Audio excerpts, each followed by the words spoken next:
ኢትዮጵያ ውስጥ የተደረጉ ሃይ ፕሮፋይል ግድያዎች፣ የቡድን ግድያዎች ባለቤቱ አብይ እንደሆነ እኛ ተደጋጋሚ ፕሮግራም የሰራንበት አለ። የፈለገ ሰው ወደ ኋላ ሄዶ መመልከት ይችላል። ቡራዩ ላይ እንዴት የጸጥታ መስሪያ ቤት አብይ አለቃ የሆነበት የጸጥታ መስሪያ ቤት በነ ደመላሽ አዝማችነት እንዴት ቡራዩ ላይ ሰው እንደተጨፈጨፈ በማስረጃ ሰርተን ያቀረብነው አለ። ሻሸመኔ ላይ እንዴት የጅምላ ግድያ እንደተካሄደ ፕሮግራም ሰርተን አስቀምጠናል። ወደ ኋላ ሄዳችሁ መመልከት ትችላላችሁ። በአማራ ክልል የተደረጉ ሃይ ፕሮፋይል ግድያዎች እንዴት እንደተፈጸሙና ባለቤቱ አብይ እንደሆነ ምንም ነገር የማያወላውል ነገር እንደሆነ በማስረጃ አቅርበናል። ይሄንን ወደ ኋላ ተመለሳችሁ ማየት ትችላላችሁ። ፓተርኑ ኢትዮጵያ ውስጥ ያለው የቡድንም ሃይ ፕሮፋይልም ግድያ ባለቤቱ አብይ እንደሆነ ነው የሚያሳየው ለማለት ነው። ሁለተኛ ይሄ አስተዳዳሪውን በተመለከተ እኔ የምናገረው ነገር ምልኬሳም ተናግረሃል። ሰውየው የተሾመው በነሽመልስ ከሆነ ትዕዛዝ የሚቀበለውም ከነሱ ከሆነ እኔ ይህንን ነገር የተናገረው አብይ ነው ባይነኝ እኔ ማለት ሰውየው የተናገረው የአብይ ትዕዛዝ ነው ብለሃል አንተ። እንደ አብይ አዋጅ ነው የምወስደው። ራሱን የቻለ ምንም በብልጽግና ስር የሌለ በአገዛዙ ስር የሌለ ራሱን የቻለ ነፃ የወጣ ወረዳ ከሆነ እከሌ አለ ማለት እንችላለን። ይሄ ግን በመዋቅር ስለሆነ የሚለካው ይሄንን መዋቅር እየተቆጣጠረ በእነሱ ኦን ቢሃፍ ኦፍ ዘም የተናገረ ሰውዬ ከሆነ አብይ ነው የተናገረው ባይነኝ። ስለዚህ ወደ መጨረሻ ጥያቄ እንኳን አይደለም አንድ ይቀረኛል። አንድ ጥያቄ ልጠይቃችሁና ወደፊት እንወስዳለን ፕሮግራሙ። እነኚህን ነገሮች ስንመለከት እስቄል መጀመሪያ አንተን ልጠይቅና ይሄ የጅምላ ግድያዎች እየቆመ አይደለም። አንተ እንዳውም ቅድም 100% እርግጠኛ ነኝ ገና ይቀጥላል፣ ከዚህ የባሰም ሊመጣ ይችላል ብለህ ቅድም ተናግረሃል። እነኚህን ነገሮች ስንመለከት የጅምላ ግድያዎችን የማይቆም በተደጋጋሚ የሚፈጸም ቦታውን የሚለዋውጥ አንድ ጊዜ በምስራቅ ወለልጋ ላይ፣ አንድ ጊዜ ወሮ ጉድሩ፣ አንድ ጊዜ ምዕራብ ሸዋ ላይ፣ አንድ ጊዜ ደግሞ ሐረርጌ ላይ እየሄደ የሚፈጸም ጅምላ ግድያ የማይቆም የሚቀጥል ከሆነ ማለት ነው ይሄ ነገር ወደፊት ስንመለከት ኦሮሚያ ላይ ሊመጡ ያሉ ተግዳሮቶችን የሚናገረው ነገር አለ ወይ? ሀገሪቷንስ ምን አይነት አደጋ ተደቅኖባታል ልንል እንችላለን? ስለ ወደፊቱ የሚነግረን ነገር አለ ልልህ ነው። በኦሮሚያና በሀገር ደረጃ ስንመለከት እስኪ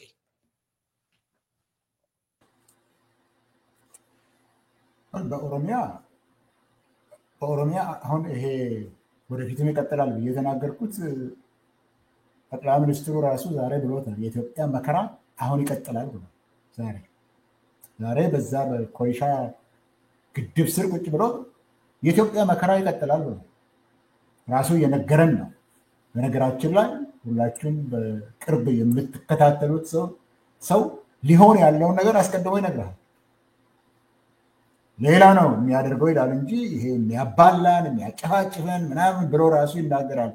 እንደ ሶስተኛ ወገን እንዳለ አይነት ነገር ግን ራሱ ያሰበውን ነው የሚናገረው። መከራው ይቀጥላል ነው ያለው። መከራው ይቀጥላል ማለት ነው። የኦሮሚያ መከራ ይቀጥላል። አሁን ያለው ፕላን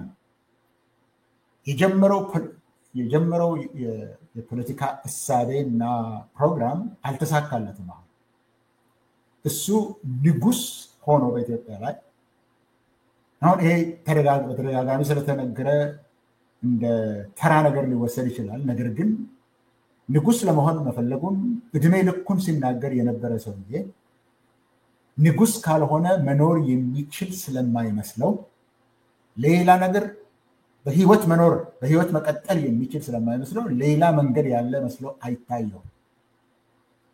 እሱ ንጉስ ሆኖ እቺን አገር በፈለገው አይነት መንገድ እየመራ ሊኖርበት የማይችል ከሆነ ብትጠፋም ጉዳዩ አይደለም።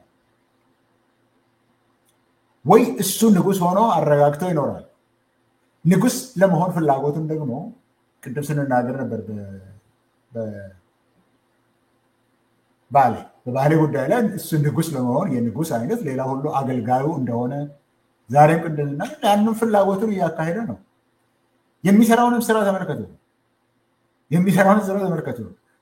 ቤተ መንግስት ቢሰራ ኮሪዶር ቢሰራ ከበጀት ውጭ ከፕላን ውጭ ነው የሚያደርገው። እሱ ራሱ ነው የሚያደርገው። ሚኒስትሮቹንም የሚሰራውን ስራ ሲያስታወቃቸው ያ እኮ የኛ ነው፣ ይሄ እኮ የኛ ነው ይላል። ስለ ማዳበሪያ ሲናገር እኛ ገዝተን ሰተናችኋል ነው ለገበሬዎች የሚል እንጂ ከመንግስት ታክስ ተወስዶ የሚሰራ አይደለም። እሱ ህልሙን እየኖረ ነው። አሁን እሱ ንጉስ የሆነ እየኖረ ነው። አሁን ምናልባት በዚህ በብሔራዊ ምክክር ፕሬዚደንት የሚባል ስም ከወሰደ ፎርማላይዝ ያደርገዋል እንጂ እሱ ህልሙን እየኖረ ነው። እንዲህ ካልኖረ የሚኖር ስለማይመስለው እንደዚሁ እያጋጨ መኖር ነው የሚፈልገው። እኔ ነኝ መድህኑ። አማራውም ሊገዛ አይችልም፣ ኦሮሞውም ሊገዛ አይችልም፣ ሌላውም ሊገዛ አይችልም፣ እስላሙም አይችልም፣ ክርስቲያኑም አይችልም፣ እኔ ብቻ ነኝ የኢትዮጵያ መድህን እያለ ነው እየተናገረ ያለው። ከዛ በኋላ እሱ በሚለው መንገድ የማይሄድ ከሆነ ለምን አፈር ድሜ አይበላም አገሩ? ለምን አይጠፋም አገሩ? ጉዳዩ አይደለም። ይህንን ነው እያደረገ ያለው። ወይ እኔ ንጉስ ሆነበታለሁ ወይ ትጠፋለች ነው። ኦሮሚያ ላይ ባልከው ጉዳይ ላይ አብይ አህመድ እንደ ኦሮሞ የሚንቀው የሚጠላው ሰው የለውም በኢትዮጵያ ውስጥ። ኦሮሞ ለምን እንደሆነ አላውቅም፣ ሁልጊዜ በንቀት ነው የሚናገረው። በአደባባይም ይናገራል። ሰብስቦ እነዚህ የድሮ ፖለቲከኞችንም ሰብስቦ ይሄንን ነው የሚናገረው። ከኔ የበለጠ ሚልኬሳ ሊናገር ይችላል። እንደ ኦሮሞ የሚንቀው የሚጠላው የለው። ለህዝብ ሆነ መሆን እሱ የሚፈልገው አይነት ህዝብ ሊሆንለት የሚችል አይደለም ለሱ። ስለዚህ ኦሮሚያ ውስጥ ቢያልቅ እስካሁንም እያለቀ ነው። ቅድም እየተናገርን ነው። ሲያልቅ እንኳን አይነገርለትም። የሌላው እኮ ይነገራል፣ እስከ ፓርላማ ድረስ ይጮህለታል ለሌላ። ለኦሮሞ ግን አይነገርም። ቢያልቅም ምን ጥቅም አለው? ትርፍ ነው። 50 ሚሊዮን ነው የተባለው። 50 ሚሊዮን የኢትዮጵያ በጠቅላላ፣ ከዛ ውስጥ ምናልባት 25 ሚሊዮኑ ኦሮሞ ከሆነ ይበቃዋል። የ20 ዓመት ጦርነት አስቀጥላለሁ ይላል እሱ። ስለዚህ መከራው ይቀጥላል ብለው በሚናገርበት ጊዜ አሁን በተደረገው ሚልኬሳ በአግባቡ የተናገረው ከላይ እስከታች እንደ መመሪያ ሆኖ የመጣ ከሆነ ኦሮሚያ ውስጥ ግድያው ይቀጥላል። ለዚህ ደግሞ የሚቀጥልበትን አንድ ምክንያት ልበልና ልተወው። ይሄንን ነገር የሚናገር የለም። ኢቨን ለኦሮሞ ህዝቦች ይናገራሉ የሚባሉ አንዳንድ ትልልቅ ሰዎችም የፖለቲካ መሪዎችም እንኳን ዛሬ የሚሉት ከላይ የሚመጣውን ከሰሜን የሚመጣብንን ወደ ኦሮሚያ እንዲገባ አንፈቅድለትም፣ እንጋፈጠዋለን እያሉ ነው። አብይን እኮ አይደለም ማውራው፣ ሌሎችም ሰዎች ይህንን እያሉ ነው። ኦሮሞ የሆኑ ሰዎች ዛሬ እናንተም እኔም ተናግሬያለሁ፣ ዜራ ተናግረናል። ፋኖ የሚባለው ነገር የሚመስል ነገር አይደለም። የራሱ ፋኖ ነው ብለው አይደለም፣ ግን አሁንም ኤክስተርናላይዝ የሚያደርገው ሌላ ከአማራ ክልል የመጣ ፋኖ አለ ብሎ የሚናገሩ ኦሮሞዎች ስላሉ በዚህ ምክንያት ይቀጥላል። ለምን የሚናገርና የሚከለክልህ እስከሌለ ድረስ ምን ችግር አለ? ዋጋ የምትሰጠው ለሰው ነፍስ ዋጋ የምትሰጠው ካልሆነ ሞት አታዳንቁ ያልክ ሰው መሞቱ ምንም ችግር የለም ብለህ የምትናገር ከሆነ ሞቱ ይቀጥላል። ቅድም ያልኩት የኢኮኖሚ የመብት ምናምን ጉዳዩን ተው። ይሄ የደም ማፍሰሱ ስራ ሊቀጥል ነው ኦሮሚያ ውስጥ። ወይ ከኔ ኋላ ተሆነና ሰሜንን ትዋጋልኛለህ፣ ወይ ደግሞ አንተም ታልቃለህ። ይሄ ነው ሎጂኩ። ከተሳሳትኩ አርም። በጣም ጥሩ እስቄድ፣ አሁን ካቆምክበት ቦታ መልሼ ሁለታችሁንም አንዳንድ ጥያቄ ጠይቄ አቆማለሁ። በኋላ እስከዛ እያሰባችሁበት እንድትጠብቁኝ። አላማዎቹን እየነካካን ነበር። አሁን ይሄንን ለማግኘት ብሎ ይሄንን እያደረገ ነው የሚል። ስለዚህ ጠቅልል ባለ መልኩ ፖለቲካዊ አላማ እንዳለው ነው ሰውን በጅምላ መግደል እያየን ያለ ነው። እያየን የመጣ ነውም ይሄው ነው።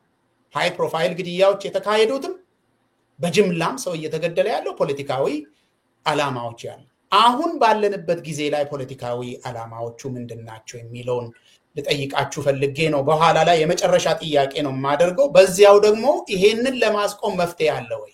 አሁን ባለንበት ሰዓት ላይ ይሄንን ለመገደም መፍትሄ አለ ወይ? መፍትሄ ካለ የሚታያችሁ እሱን እያሰባችሁ እንድትጠብቁኝ እኔ አንድ ሐሳብ ልሰጥ ነው በዚሁ ላይ ከዚህ በፊት ተቆም አርጌዋለሁ አሁንም ብደግመው ክፋት ያለው አይመስልኝ ይሄ የሚደረጉ ግድያዎች አሁን ብዙውን ጊዜ ሰው የሚያወራው የጎንዮሽ ግጭት ኢትዮጵያን ያስፈራታል የብሔር ግጭት ኢትዮጵያን አድክሟል የሚለው ሰው ከዚህ በፊትም አሁን በተለይ የፖለቲካ ክፍፍልን በአገር ደረጃ የሆነ ጠንከር ያለ ነገር እንዳይፈጠር እንደዚህ አይነት ትርክቶች ብዙ ጉዳት አምጥተዋል ብዬ ነው የማስበው በቂ ሳይሆን ምንም ነገር የሚጨበጥ ነገር ሳይኖር ብዙውን ጊዜ ከመሬት ተነስቶ የጎንዮሽ ግጭቶች አሉ ነው የጎንዮሽ ግጭት ነው አገሪቷን ያስቸገረው ነው የሚባለው አሁን ግን እንደተናገርነው ህዝብን አንደኛ የሚያደህይ አገዛዝ ነው የተፈጠረው ፖሊሲ የሚባል ነገር የሌለው ግን ዜጎችን የሚያደህይ ለማኝ የሚያደርግ አገዛዝ ነው የተፈጠረው አንድ ሁለተኛ ራሱ እየዞረ የሚገድል ምንም ነገር ሳይኖር ምክንያት ፈጥሮ የሚገድል ይሄ ነው የተፈጠረው ኦሮሚያ ላይ ይሄ ነው የተፈጠረው አብይ እንደመጣ አሁንም እንደቀጠለ ነው ምንም አልቆም ብሏል ትግራይ ላይ ምንም ወደ ጦርነት የማይወስድ ነገር ሳይኖር ጦርነት አያስከሄድም ይሄ ነገር ብለን እየጮህን ሄዶ ፈጀ ራሱም ተገርፎ ተመለሰ አማራ ክልል ላይ ጦርነት የሚወስድ ነገር የለም እየተባለ ሄዶ ጦርነት ከፈተ ምክንያት እየፈለገ የሚፈጅ አገዛዝ ነው የተፈጠረው ስለዚህ ይሄንን አይቼ የሆነ ሐሳብ ለመስጠት ብዬ ነው ይሄ ነገር አሁን 27 ሰው ብለናል ከዚህ በፊት ብዙ ሰዎችንም ቆጥረናል የሰው ህይወት በቁጥር የሚቆጠር አይደል የአንድ ሰው ሞትም በጣም ትልቅ ጉዳት ደንዝዘናል ነው ያለው ቅድም እስከይ እውነት ነው መደንዘዝ ተፈጥሯል ምክንያቱም የአንድ ሰው ግድያ ራሱ በጣም ትልቅ የሰው ህይወት እኔ ግን ወደፊት እያየው የሚያሳስበን የሚያስፈራኝ አንድ ነገር አለ በጅምላ ለመግደል ፍቃደኛ የሆነ መንግስታዊ መዋቅር ያለው አገዛዝ ከተወለደ ወይ ደግሞ ተወልዷል ብለን ካሰብን እኔ በጣም የሚያስፈራኝ ነገር አለ እኔ ሰዎች እንደሚያወሩት የጎንዮሽ ችግር ነው ብያላስብ የጎንዮሽ ውድድር ኢትዮጵያ ውስጥ ዛሬ አይደለም የተፈጠረው የጎንዮሽ ውድድር ግን ጅምላ ጭፍጨፋን አላመጣ የለም የሚያስፈራኝ እኔን ከዚህ የበለጠ በጣም የሚያስደነግጥ ግድያ ይፈጠራል ብዬ መፈራው ነው በዚሁ አገዛዝ ምክንያት ይሄንን የምናገረው ከመሬት ተነስቻለሁ አንደኛ ቅድም ያልኩት በተጨባጭ እየዞረ በጅምላ የሚገድል በድሮን የሚገድል ጤና ጣቢያን የሚመታ ለህፃናት ለወላድ የማይሳሳ ባለፈው ሰምታችኋል አማራ ክልል ላይ ወታደሩ ሲሸነፍ ሄዶ በድሮን ጤና ጣቢያ የመታ ጊዜ ይሄ በተደጋጋሚ ኦሮሚያ ውስጥ የተፈጸመ ግን ሳይሰማ አይቀረ ነው ቅድም እስኬል እንደተናገረ እና እነኚህ ተጨባጭ ነገሮች ናቸው አንደኛ ይሄንን ፍራቻ የሚያናገረኝ ሁለተኛ በ20ኛው መቶ ክፍለ ዘመን ዓለም ውስጥ ያየነው ሶስቱ የጅምላ ግድያ ልምዶች ናቸው ሶስቱ አብዛኛው የጄኖሳይድ ምሁር የሚስማማበት ዓለም አቀፋዊ ተቋማት የሚስማሙበት ሶስት ትላልቅ የሆኑ ጅምላ ግድያዎች ወይ ደግሞ ጅምላ ፍጅት የምንላቸው ጄኖሳይድ የምንለው ሶስቱ የተፈጸመው በጎንዮሽ ግጭት አይደለም ነገር ግን በጎንዮሽ ግጭት መሳሪያ አድርጎ ዌፐናይዝ አድርጎ ህዝብን በጅምላ የፈጀ መንግስት ነው የነበረው ሶስቱ የጎንዮሽ ግጭት አይደለም መንግስት ነው የማስተዳደር የማስፈጸም አቅም ያለው የታጠቀ የተደራጀ ኃይል ህዝብን የፈጀ አርሜኒያን ጄኖሳይድ በ1915 እና 1917 መካከል የተፈጸመ ጅምላ ግድያ በመንግስታዊ ኃይል ነው ያንግ ተርክስ የሚባሉ ወጣቶች ናቸው እንዲሰማሩ የተደረገው አደራጅ አዝማች መንግስት ነው ህዝብን የፈጀ በሁለተኛ ዓለም ጦርነት ጊዜ ሂትለር ህዝብን የፈጀው የመንግስታዊ ስልጣን ይዞ ነው። ሩዋንዳ ላይ ህዝብ የተፈጀው አንድ ብሔር ሊያልቅ ነው ተብሎ እስኪፈራ ድረስ የተፈጀው በመንግስት ነው። በመንግስት አዝማችነትና አደራጅነት ነው። እነኚህን ነገሮች እኔ ሳይ አሁን ኢትዮጵያ ውስጥ የተወለደውን ነገር እንስመለከት በጣም የሚያስደነግጥ አፍን የሚያስይዝ ግድያ ሊመጣብን ነው እንደ ብዬን እንዲፈራ አድርጎ ምክንያቱም በተለይ ኦሮሚያ ላይ ልብ አድርጉ በተለይ ኦሮሚያ ላይ ከፍተኛ የሆነ የአስፈጻሚነት አቅም ያለው ማለት የመግደል አቅም ያለው አገዛዝ ተፈጥሯል። ሲፈልግ ሄዶ አማራን ገሎ ኦሮሞ ገሏል የሚል ሲፈልግ ሄዶ ኦሮሞን ጨፍጭፎ አማራ ገደለህ የሚል አሁን እንደተናገር ነው በተደጋጋሚ የታየ ነገር ይሄ ነው ያለው። ስለዚህ አሁን ሰዎች በስንፍና ከመሬት እየተነሱ የጎንዮሽ ግጭት ነው የሚያስፈራው እንደሚሉት አይመስልም። የጎንዮሽ ውድድር አለ። ግጭት ተፈጥሮ ያውቃል። ኢትዮጵያ ውስጥ ብቻ አይደለም። አሁን ግን በተጨባጭ አገሪቷ ላይ የተቃጣ ትልቅ አደጋ መጥቷል ብዬን ምሎኔ የተደራጀ መንግስታዊ ኃይል ህዝብን በፈለገበት ሰዓት ለመፍጀት ፍላጎቱም አቅሙም ይዞ ተወልዷል። እሱ ነው የሚያስፈራው። በተለይ አብይ በታቀደ መልኩ ስልጣንን የሚለቅ ከሆነ እስካሁን የተናገርናቸው ነገሮች ጥልቅ የሆነ የህዝብ ጥላቻና ቂም የያዘ በጣም በብዙ ቁጥር የሚቆጠሩና በብዙ አይነት የሚቆጠሩ ህዝብን ለመፍጀት የተዘጋጁ ታጣቂዎችን ያለው ራሱ አብይ መዋቅር ያለው ኦሮሚያ ላይ። ስለዚህ ኦሮሚያ ውስጥ ያሉ ሌሎች ብሔሮችም ኦሮሞም አደጋ ስር ናቸው ብዬ ሁሉ ጊዜ ያስፈራል። አሁን 2027 ያለው በሺዎች ይቆጠርብን ይሆን እንደ ብዬ ሁሉ ጊዜ ያሰጋኝ። ምክንያቱም መንግስታዊ አካል እየገደለ ያሳየን ነው። ግን ማንም ሰው ይሄንን ጉዳይ ብሎ ሲያወራ ስላልሰማ ማለት እዚህ እንናገራለን።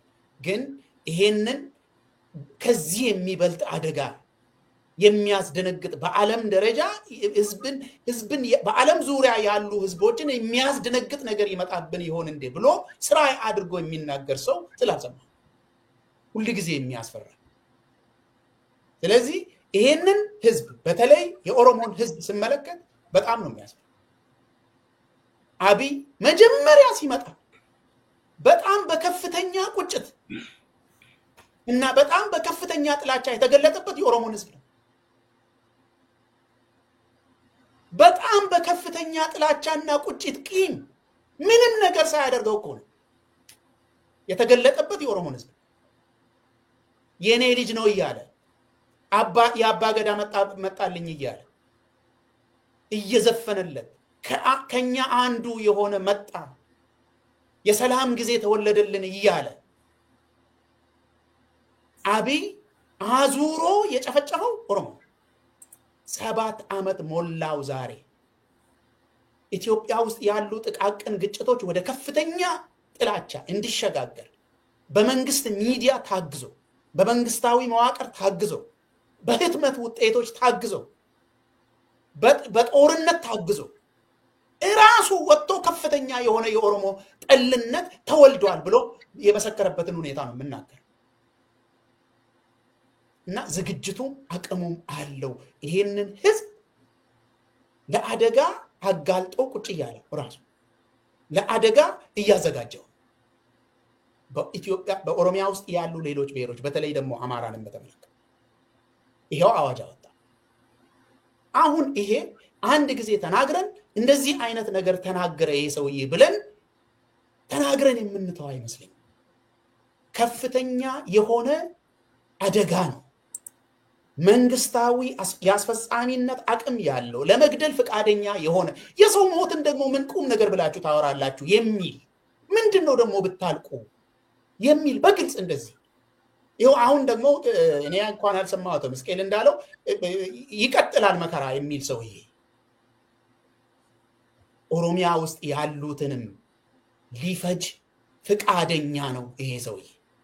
አሁን ይሄ የተበታተነ ሄዶ ስራዬ ብሎ ገዳም ውስጥ 2 እና 3 ቄሶችን የሚገድል ከዛ አልፎ ደግሞ 2-3 ሰዎችን ሌላ ቦታ የሚገድል ይሄ ኦሮሞ ገደላችሁ የሚል ያስፈጻሚነት አቅምና ፍላጎት ግን የመግደል ፍላጎት ያለው እሱን ስለሆነ ይሄንን የምናገረው። ስለዚህ በአማራ ክልል ሄዶ የሚገድለው በድሮን ወይ ደግሞ መከላከያው የሱ ወታደሮች የበላይነት ሲያገኙ ነው። ኦሮሚያ ውስጥ ግን እንደዚህ አይደለም፣ በየቀኑ ነው። ምክንያቱም ከፍተኛ የሆነ አስፈጻሚነት አቅም ያለው ኦሮሚያ ውስጥ ነው። የአብይ ወንበር የተቀመጠው እዛ ነው። ለዚህ ነው የኦሮሞን ምስክርነት ቅድም ሕዝቅኤል የሚለውን የኦሮሞን ምስክርነት የሚፈልገው እኔ እንደብቁኝ የሚለውን ለዛ እኔ ይሄ ነገር ስለሚያስፈልጋኝ ለመናገር ፈልጌ ነው። እኔ ራሴ እዚሁ ላቁም፣ ግን ቅድም እያለፍን ይሄንን ለማግኘት ነው ይሄ ሰው ይሄንን የሚያደርገው የምንለውን ሰብሰብ አድርገን ተናግረን እንድንወጣ ነው።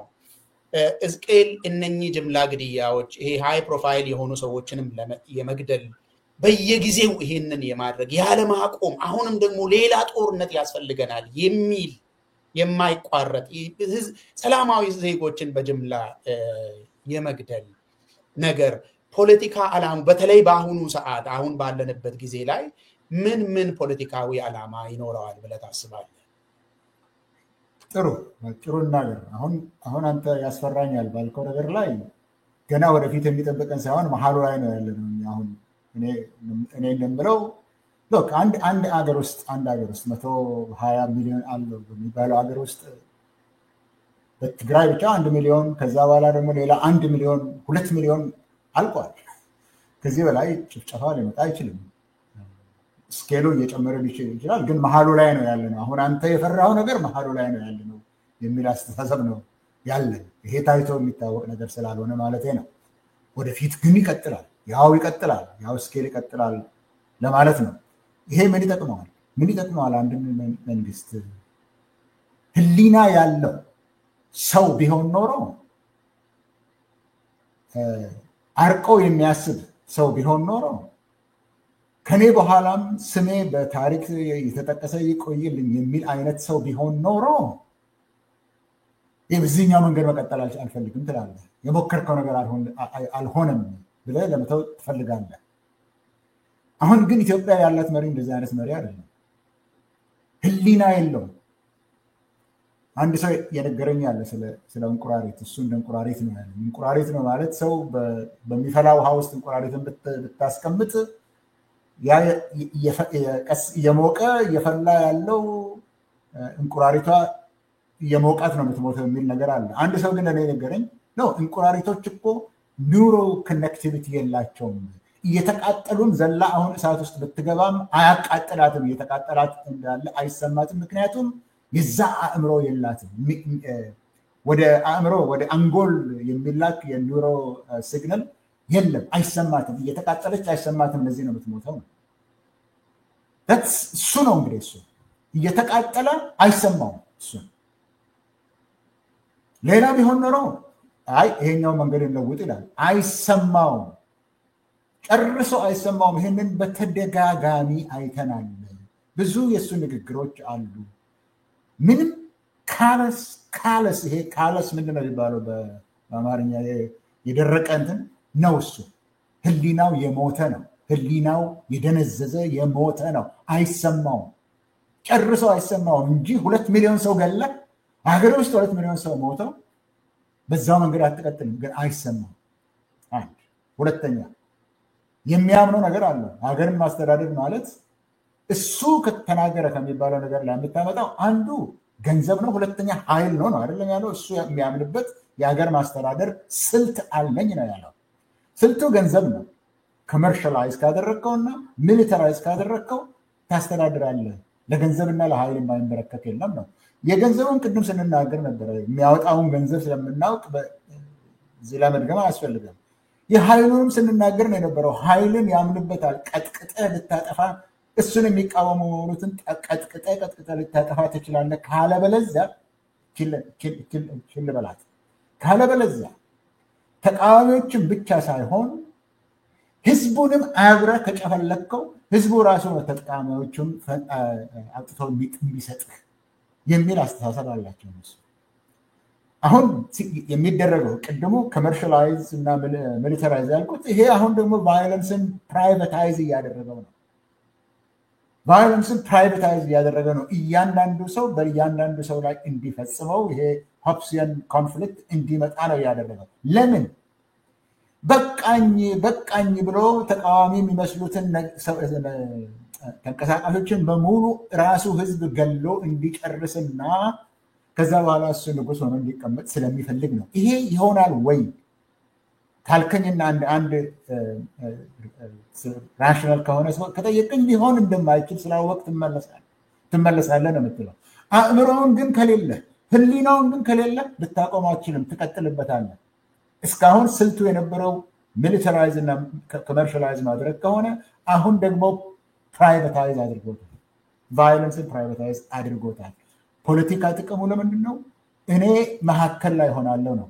ይሄን ይገልሃል፣ ያኛውን ይገልሃል፣ ከሰሜንም ይገልሃል፣ ከደቡብም ይገልሃል። እኔ ብቻ ነኝ መድህን፣ እኔው ስር ብታድር ይሻላል። ፖለቲካዊ ጥቅሙ ይሄ ነው። መካከለኛው እኔ ነኝ ነው። ትግራይን ሲወጋ አማራን ተጠቅሞ ነው። አሁን ደግሞ አማራን ለመውጋት ኦሮሞን ለመጠቀም ነው የሚፈልገው። ይህንን ለማድረግ ደግሞ የኦሮሞን ህሊና እንዲነሳሳ ቅድም ሁለታችሁም ስትናገሩ የነበረው ኦሮሞን ለማነሳሳት በአማራ ላይ፣ አማራን ደግሞ በኦሮሞ ላይ ለማነሳሳት ይሄው ፕራይቬታይዝ እያደረገው ነው። ይህንን እያደረገው ነው። ህሊና ቢኖርህ ሀሳብ ቢኖርህ ትቆማለህ። አይሆንም ትላለህ። የለውም እሱ ማሰብም አይችልም፣ ህሊናም የለውም። የሚመስለውን ነገር እየቀጠለበት ነው። ስለዚህ ኢታና የፈራኸው ሞዴል ብዙ ሰዎች ስለ መንግስትም ስለተናገር እችን የመጨረሻ አደርጋለሁ። መንግስት በየቦታው ቢኖር ዩጎስላቪያን ትመስላለህ። ለምን መንግስታቱ ሄደው ቢለያዩም ጦርነቱ ያደርጉ መንግስታቱ ሌሎች መንግስታትን መሰረቱ። ዩጎስላቪያናይዜሽን ማለት መንግስት ባለበት ነው። ስሎቬኒያ፣ ክሮኤሽያ ሄርዘጎቪናን የምታደርገው ሰርቢያን የምታደርገው መንግስት ቢኖር ነው። በሌለበት ግን ሩዋንዳይዜሽን ነው ማውደሉ። መንግስት ራሱ በደከመበት ግን ቫዮለንስን ፕራይቬታይዝ ስታደርገው የምታገኘው ህዝብ በራሱ ላይ የሚነሳው ዋር ኦፍ ኦል አጌንስት ኦል ነው። ስለዚህ ስኬሉ ከፍ ይላል፣ ግን እዛ ውስጥ ነው ያለ ነው። አመሰግናለሁ እስቄል። ጊዜ ሳላጠፋ ለምልኬሳ እድል እሰጣለሁ። ምልኬሳ ባለፉት 7 ዓመታት የተደረጉትን ምሳሌ እየወሰድን አውርተናል። አሁን ግን በተጨባጭ ደግሞ የተደረገ ቅርብ ጊዜ ባለፈው ሳምንት ያየነው የኖኖ ጅምላ ግድያ።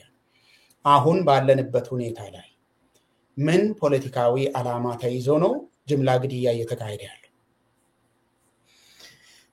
አመሰግናለሁ። እንግዲህ አብይ ሰሞኑን ከኖኖ በፊትም በሐረርጌን በኩል ኦሮሞንና ሶማሌን ሲያጋጭ ነበር። ሰሞኑን በቦረና በኩል በሞያሌ፣ በባሌ በኩል ኢቭን በሲዳማና ኦሮሞን በደቡብ ሲዳማ ክልልና ኦሮሞን በአርሲ በኩል ለማጋጨት ብዙ ጥረቶች ያደረጉ ነው። በጉጂ በኩል በሁሉም መቅጣጫ ኦሮሞ ላይ ግጭት እንዲነሳ ኦሮሞን ከሁሉም ጋር ለማጋጨት እየሞከረ ነው ከሁሉም ጋር። ለዚህም ነው አብይ የኦሮሞ ቁጥር 1 ጠላት አብይ አህመድ ነው። አንድ ይሄ ነው። ሁለት አብይ ራሱ በአፉ የነገረኝ እኔ ኦዴድን ለምን ታፈርሳለህ ኦዲፒ በዛን ጊዜ ታፈርሳለህ ብዬ ስለተቃወምኩኝ ሲገመግመኝ መጨረሻ ላይ ኢንስቲትዩሽን ያስፈልጋል አንተ ልትሞት ትችላለህ ኢንስቲትዩሽን ግን ይቀጥላል የመንግስትም የድርጅትም ኢንስቲትዩሽን ባታፈርስ ይሻላል ብዬ ሐሳብ አቅርቤለት ምን አለ እንዴ አብይ ከሞተ ኢንስቲትዩሽን የኦሮሞ ህዝብን ይጠቅማል ትላለ እኔ ከሌለው ምልኬሳ አንተም የለም እኔ ከሌለው ኦሮሞም የለም እኔ ከሌለው ኢትዮጵያም የለችም ብሎኛል ይሄ አስተዋውሳለሁ ስለዚህ አብይ ምንድነው ያደረገ ያለው የአጥፍቶ የመጥፋት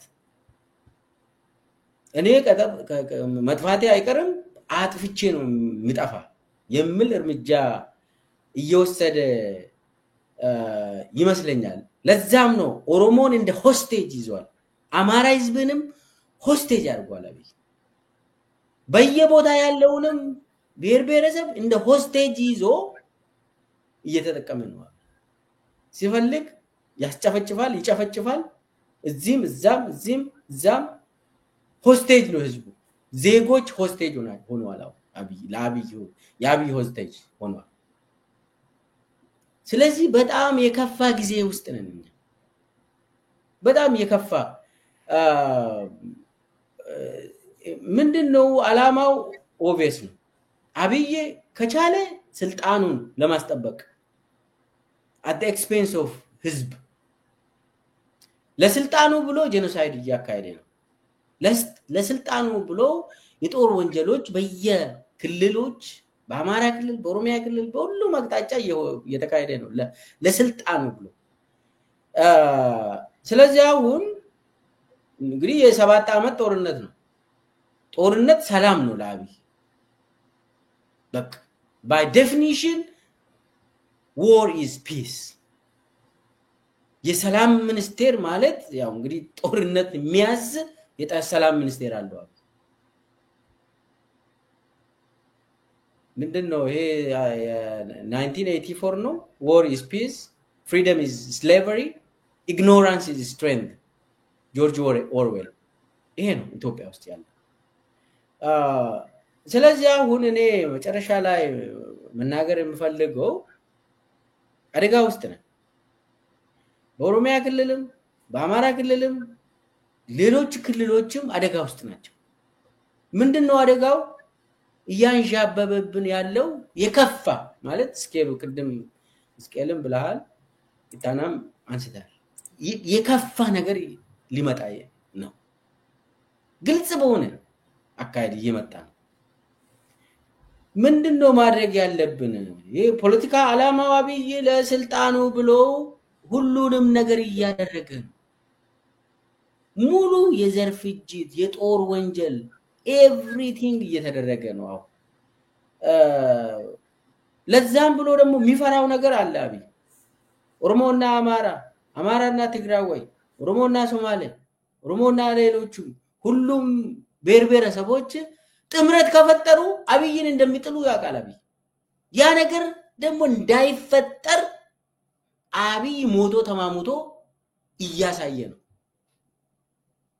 ይሄው ፋኖ እየጨፈጨፈ እንዴት ከፋኖ ጋር ልትቆም ነው ይላል አማራ እየጨፈጨፈ እንዴት ከአማራ ጋር ትቆማለህ ይላል አብይ ይሄ ነው መልእክቱ ኦሮሞ ደግሞ ጥምረት ለመፍጠር እየሞከረ ነው ግልጽ በሆነ ኦሮሞ ከትግራይ ጋር ኦሮሞ ከአማራ ጋር ኦሮሞ ከሲዳማ ጋር ከአፋር ጋር ከሶማሌ ጋር ከሁሉም ጋር ጥምረት ፈጥሮ ጠላቱ የሆነው አብይ የሚባል ጠላት አለ እሱን ለመንቀል እንቅስቃሴዎች አሉ አሁን አብይችን ለመበተን ለስልጣኑ ብሎ የከፋ ጄኖሳይድ እንኳን ቢሆን አውጆ ስልጣኑ ላይ ለመቆየት እየሞከረ ነው ለምን ግማሽ የኢትዮጵያ ህዝብ አልቅም ለአብይ በእቅድም ይዟል ይሄንን ባዚው 50 ሚሊዮን ብቻ ነው በቂ ለኢትዮጵያ ህዝብ 50 ሚሊዮን በላይ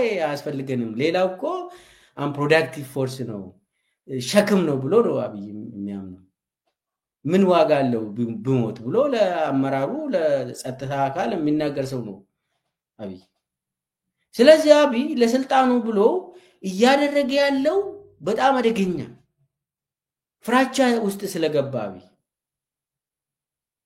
የኦሮሞ ህዝብና የአማራ ህዝብ የትግራይ ህዝብ ሌሎቹ ብሔር ብሔረሰቦች ተወያይቶ አንድ ሆኖ ከተንቀሳቀሱ ሰውየውን በቀላሉ ስለሚያባሩት ያ ነገር እንዳይከሰት የማይፈነቅለው ድንጋይ የለም። አብይ እያደረገ ያለው ይሄ ዋናው ዓላማው ነው። ለስልጣኑ ብሎ ለዛቺው ቤተመንግስት 4 ኪሎ አሁን ወደ ታችም ወደ ብሔራዊ ቤተመንግስት ገባለው ያለ ነው። ሌላ ቤተመንግስትም እየሰራ ነው። ለዛቺው ቤተመንግስት ብሎ የሰው ልጅን ሊያጠፋ ነው አብይ። ስለዚህ አሁን ምንድነው መፍትሄው ላልከው ሪስፖንሲቢሊቲ ሊሰማን ይገባል ባይነኛው በዚህ ሰዓት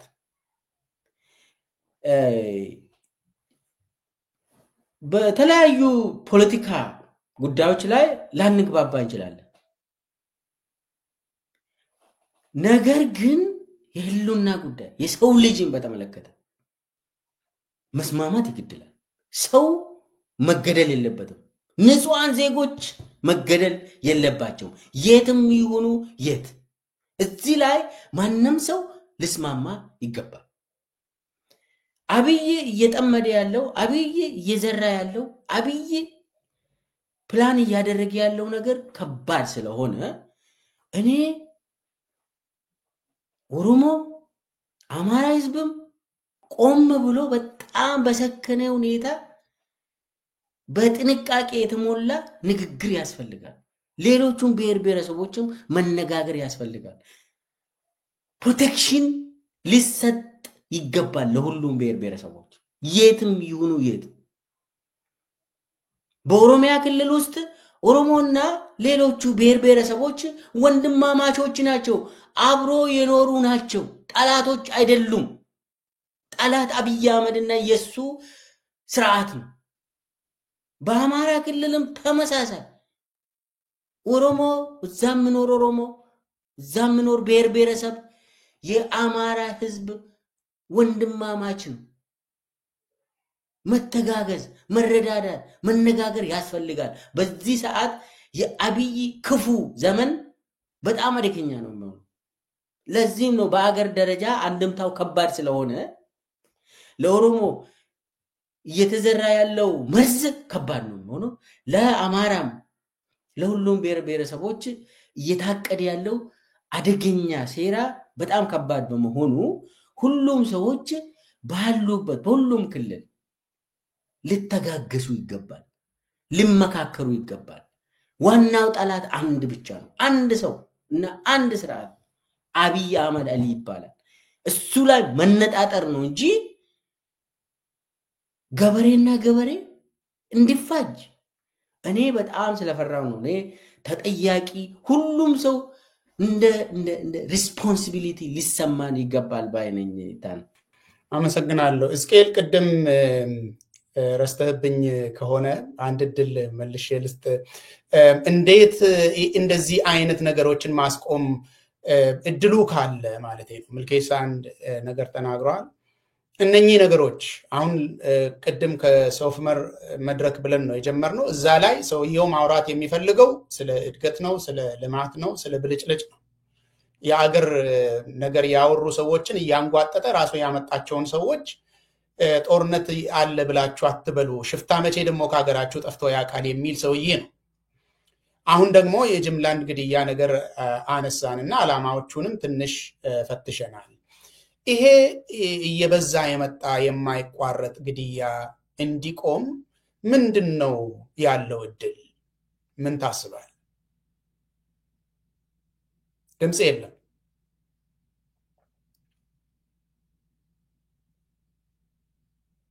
አሁንም ድምጽ የለም። ምልኬሳ በብዛት ተናግሮታል። ቅርታ እድገትም ኢኖቬሽንም ሁሉ ፍልሚያ ነው ብለዋል። በአብይ ቤት ሁሉ ነገር ጦርነት ነው ማለት ነው። ሁሉ ነገር ግጭት ነው። እድገትም ግጭት ነው ነው። እንደዛ ነው የተናገረው። እድገትም ኢኖቬሽንም እድገት ይህ እሱ የሚያምንበት ነው። ቅድም ብለናል። ይህን ነገር እያባባሰ ያለው በአንድ በኩል እያባባሰ ያለው እሱ ሊያጋጫቸው የሚፈልጋቸው ያጋጨ መኖር አስበው የነበረው በኤሊት ደረጃ የነበረው ወደ ህዝቡ ወርዷል።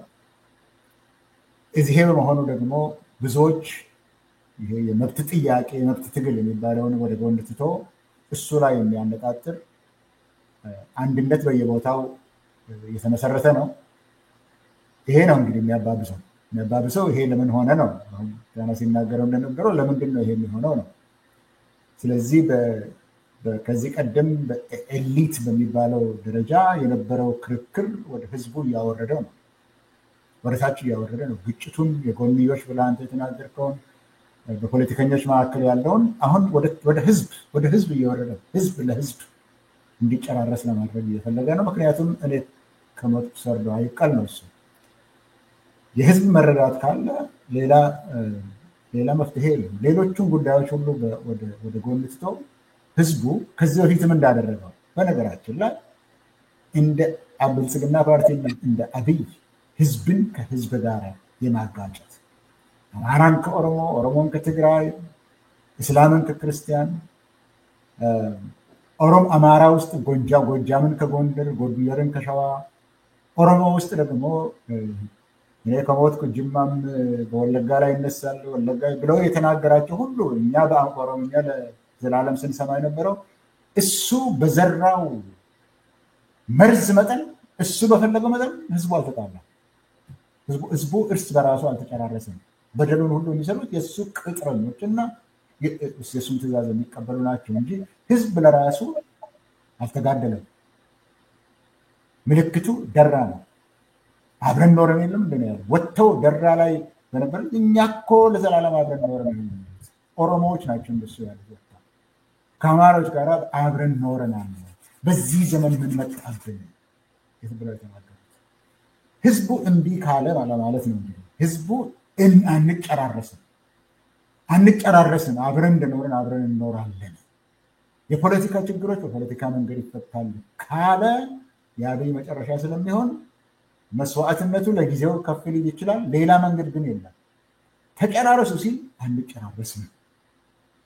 አንጨራረስም ብሎ እዛ ላይ ህዝቡ ራሱ መነሳት አለበት። ፖለቲከኞቹም ይሄንን መልዕክት ማስተላለፍ አለባቸው። ሌላው ደግሞ በውስጥ ያሉት እንደ ቅድሞ ወረዳ ገዢ እንደሱ ያሉት ጊዜ ይመጣል፣ ይሄ አያልፍም። ዛሬ የተናገርከውን ነገር ዛሬ ህዝብን ከህዝብ ጋር በትዕዛዝም ይሆን ያስተላለፍከውን ነገር ልትውጣት በዛ መጠየቅህ አይቀርም። ስለዚህ በብልጽግና ውስጥ ያላችሁ ከህግ አግባብ ውጭ የሆነ ከስርዓትም ውጭ ከምናውቀው ወግም ውጭ በሆነ መንገድ ህዝብን ከህዝብ ጋር ታጥቀ ተጨራረስ የሚለውን ነገር ይሄ መሆን የለበትም ለማለት የዛን አይነት ጀግንነትን ያስፈልጋቸዋል። ከውስጥ ያሉትን ለምን ባደረግከው መሰረት ይከፈልሃል፣ በሰፈርከው ቁና ሳይከፈልልህ አይቀርምና እናንተም አስቡበት ለማለት ነው።